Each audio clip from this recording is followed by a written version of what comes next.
we have such a contrasting variety of uplifting and celebratory and exciting, profound music throughout the season. The first concert is featuring three really incredible masterworks, starting with the Vaughan Williams 5 mystical songs, sung by the baritone Tom Kittle.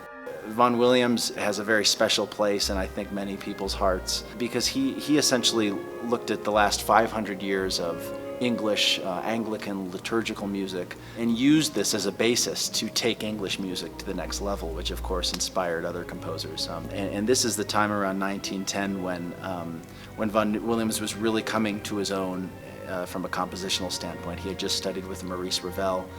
He was writing a sea symphony, and he's looking forward with the 5 mystical songs with some very French flavors, some very modal harmonies. It's quite an incredible journey. The Barber School for Scandal Overture is such a fun piece. It's written in the spirit of youth and joy, and I think he was only 22 years old. Normally you would associate a work of this maturity and this incredibly high level of compositional craft with a composer who has been writing for a while.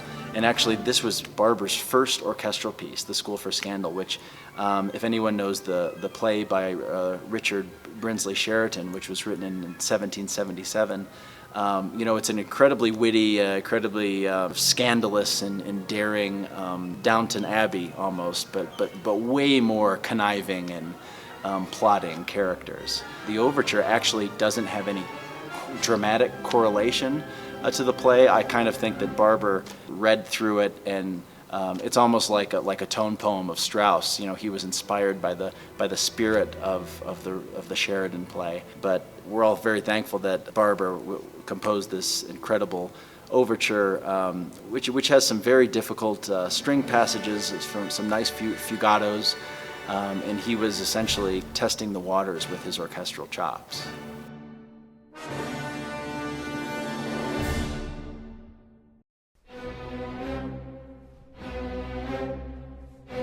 For the Dvorak New World Symphony, it has a special meaning and special place for any American classical musician, because in many ways, we learn about Beethoven, Bach, Brahms, all these great B composers that spent their time in Europe, maybe heard about America, but never wanted to brave the seas.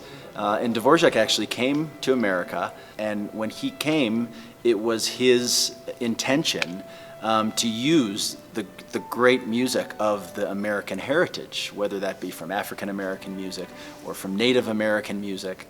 And he was an avid folk music lover. He would collect music, he would listen to music just for the purpose of incorporating it into his symphonic music.